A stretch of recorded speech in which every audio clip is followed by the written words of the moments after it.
ॐ श्री गणेशाय नमः। श्री सरस्वत्यै नमः। श्री सद्गुरुचरणकमलेभ्यो नमः।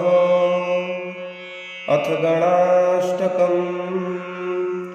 एकदन्तं महाकायं तप्तकाञ्चनसन्निभं लम्बोदरं विशालाक्षं वन्देऽहं गणनायकं।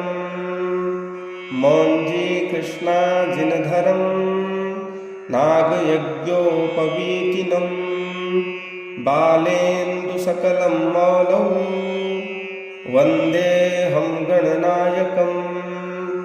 चित्ररत्नविचित्राङ्गो चित्रमालाविभूषितं कामरूपधरं देवं वन्देऽहं गणनायकम्।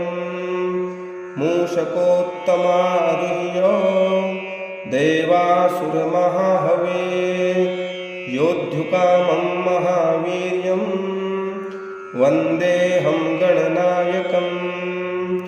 गजवक्त्रं सुरश्रेष्ठं कर्णचामरभूषितं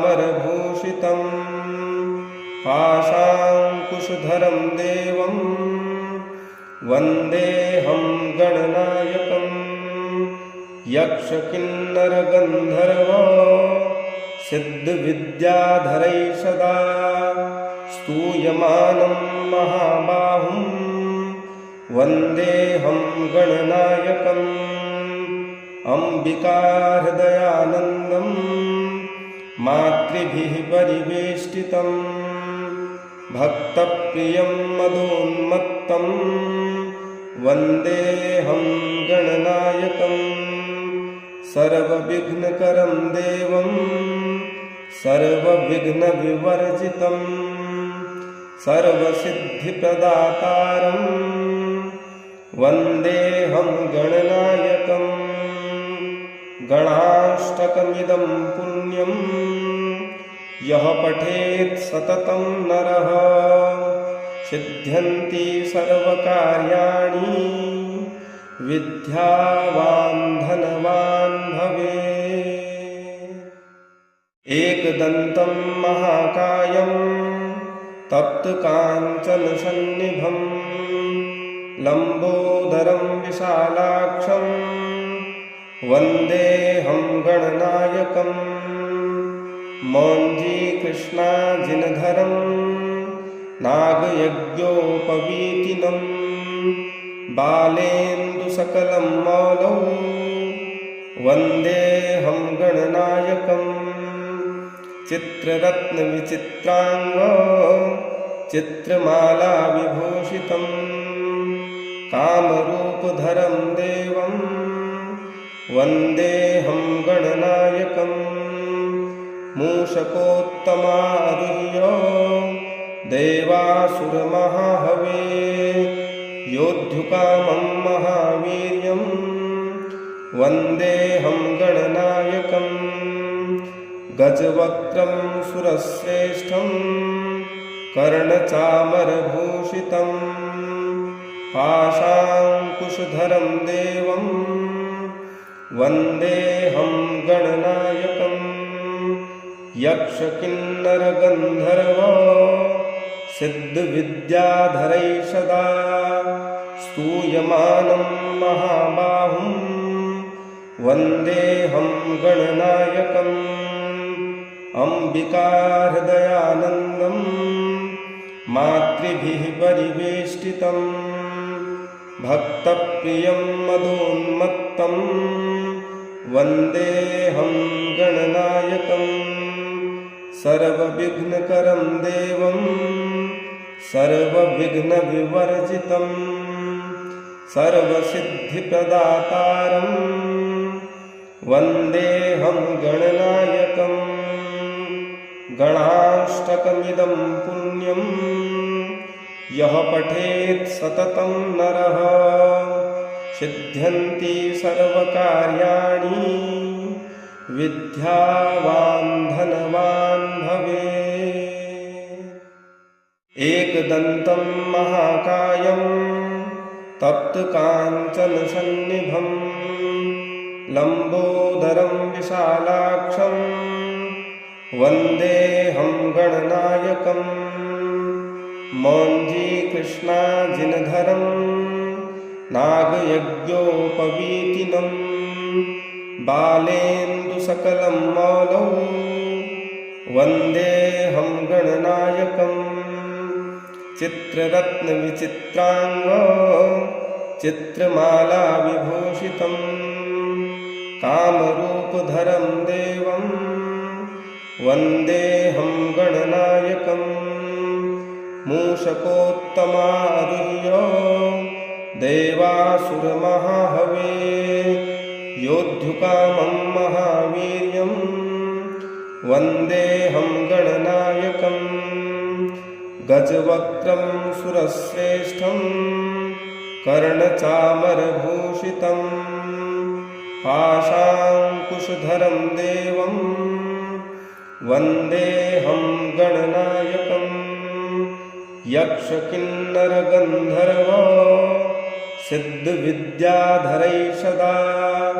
स्तूयमानं महाबाहुं वन्देऽहं गणनायकम् अम्बिकाहृदयानन्दं मातृभिः परिवेष्टितं भक्तप्रियं मदोन्मत्तं वन्देऽहं गणनायकं सर्वविघ्नकरं देवं सर्वविघ्नविवर्जितं सर्वसिद्धिप्रदातारं वन्देऽहं गणनायकं गणाष्टकमिदं पुण्यं यः पठेत् सततं नरः सिद्ध्यन्ति सर्वकार्याणि विद्यावान् धनवान् भवेत्।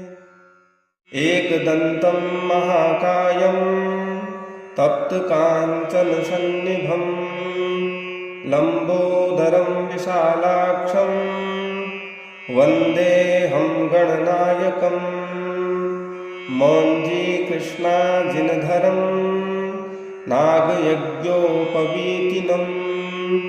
बालेन्दुसकलं मौलौ वन्देऽहं गणनायकं चित्ररत्नविचित्राङ्गो चित्रमालाविभूषितं कामरूपधरं देवं वन्देऽहं गणनायकं मूषकोत्तमारुह्य देवासुरमहाहवे योद्धुकामं महावीर्यं वन्देऽहं गणनायकं गजवक्त्रं सुरश्रेष्ठं कर्णचामरभूषितं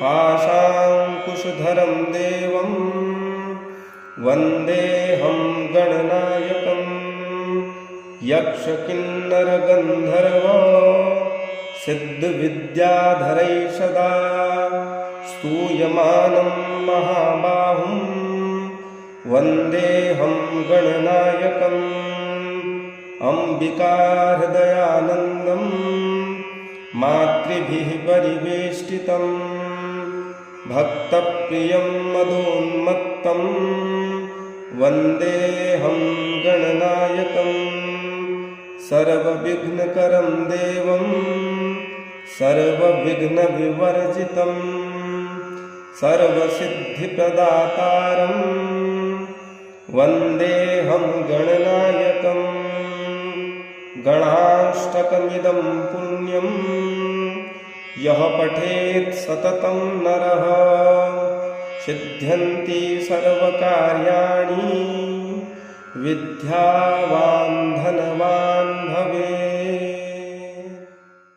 एकदन्तं महाकायं तप्तकाञ्चनसन्निभं लम्बोदरं विशालाक्षं वन्देऽहं गणनायकं मौञ्जीकृष्णाजिनधरं नागयज्ञोपवीतिनं